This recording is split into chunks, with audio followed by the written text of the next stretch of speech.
英語聞き流しリスニング、英語テキストと MP3 ダウンロード、その他の物語は、ホームページからお聞きいただけます。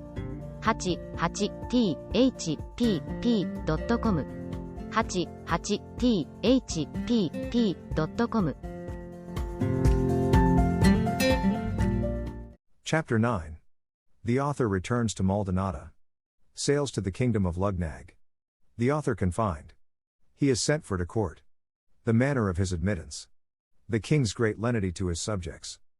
The day of our departure being come, I took leave of his highness, the governor of Glubbdubdrib, and returned with my 2 companions to Maldonado, where, after a fortnight's waiting, a ship was ready to sail for Lugnag. The 2 gentlemen, and some others, were so generous and kind as to furnish me with provisions, and see me on board. I was a month in this voyage. We had one violent storm, and were under a necessity of steering westward to get into the trade wind, which holds for above 60 leagues. On the 21st of April, 1708, we sailed into the river of Clumegnig, which is a seaport town, at the southeast point of Lugnag. We cast anchor within a league of the town, and made a signal for a pilot. 2 of them came on board in less than half an hour, by whom we were guided between certain shoals and rocks, which are very dangerous in the passage, to a large basin, where a fleet may ride in safety within a cable's length of the town wall. Some of our sailors, whether out of treachery or inadvertence, had informed the pilots that I was a stranger, and great traveller, whereof these gave notice to a custom-house officer, by whom I was examined very strictly upon my landing.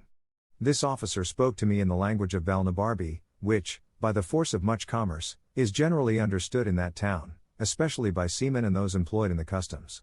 I gave him a short account of some particulars, and made my story as plausible and consistent as I could, but I thought it necessary to disguise my country, and call myself a Hollander, because my intentions were for Japan, and I knew the Dutch were the only Europeans permitted to enter into that kingdom. I therefore told the officer, that having been shipwrecked on the coast of Balnibarbi, and cast on a rock, I was received up into Laputa, or the Flying Island, of which he had often heard, and was now endeavoring to get to Japan, whence I might find a convenience of returning to my own country. The officer said, I must be confined till he could receive orders from court, for which he would write immediately, and hoped to receive an answer in a fortnight. I was carried to a convenient lodging with a sentry placed at the door. However, I had the liberty of a large garden, and was treated with humanity enough, being maintained all the time at the king's charge. I was invited by several persons, chiefly out of curiosity, because it was reported that I came from countries very remote, of which they had never heard. I hired a young man, who came in the same ship, to be an interpreter. He was a native of Lugnag, but had lived some years at Maldonado, and was a perfect master of both languages. By his assistance, I was able to hold a conversation with those who came to visit me, but this consisted only of their questions, and my answers. The dispatch came from court about the time we expected. It contained a warrant for conducting me and my retinue to Trildragdub, or Trildrogdrib, for it is pronounced both ways as near as I can remember, by a party of 10 horse. All my retinue was that poor lad for an interpreter, whom I persuaded into my service, and, at my humble request, we had each of us a mule to ride on. A messenger was dispatched half a day's journey before us, to give the king notice of my approach, and to desire, that his majesty would please to appoint a day and hour, when it would by his gracious pleasure that I might have the honor to lick the dust before his footstool. This is the court style, and I found it to be more than matter of form, for, upon my admittance 2 days after my arrival, I was commanded to crawl upon my belly, and lick the floor as I advanced, but, on account of my being a stranger, care was taken to have it made so clean, that the dust was not offensive. However, this was a peculiar grace, not allowed to any but persons of the highest rank, when they desire an admittance.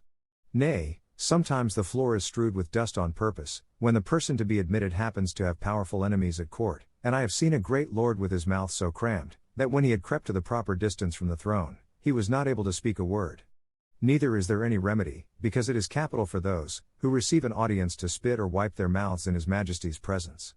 There is indeed another custom, which I cannot altogether approve of. When the king has a mind to put any of his nobles to death in a gentle indulgent manner, he commands the floor to be strewed with a certain brown powder of a deadly composition, which being licked up, infallibly kills him in 24 hours.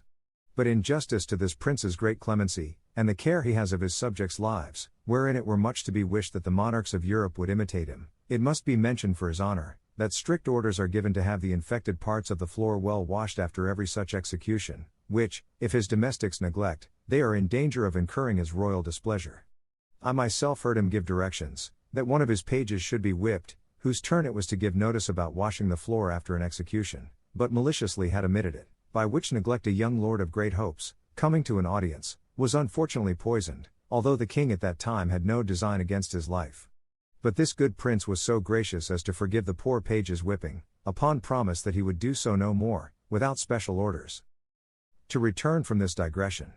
When I had crept within 4 yards of the throne, I raised myself gently upon my knees, and then striking my forehead 7 times against the ground, I pronounced the following words, as they had been taught me the night before: Ikpeling glothrab squutsirum bleop mlashnalts wint no bok sleofad girdla bashed. This is the compliment, established by the laws of the land, for all persons admitted to the king's presence. It may be rendered into English thus: May your celestial majesty outlive the sun, 11 moons and a half.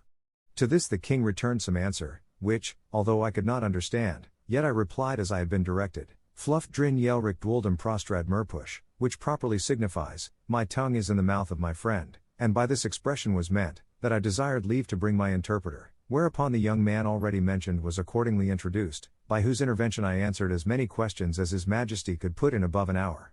I spoke in the Balnibarbian tongue, and my interpreter delivered my meaning in that of Lugnag.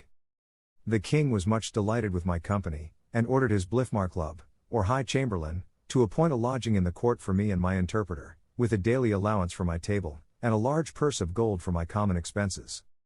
I stayed 3 months in this country, out of perfect obedience to his majesty, who was pleased highly to favor me, and made me very honorable offers. But I thought it more consistent with prudence and justice to pass the remainder of my days with my wife and family. 英語聞き流しリスニング、英語テキストと MP3 ダウンロード、その他の物語は、ホームページからお聞きいただけます。88thpp.com 88thpp.com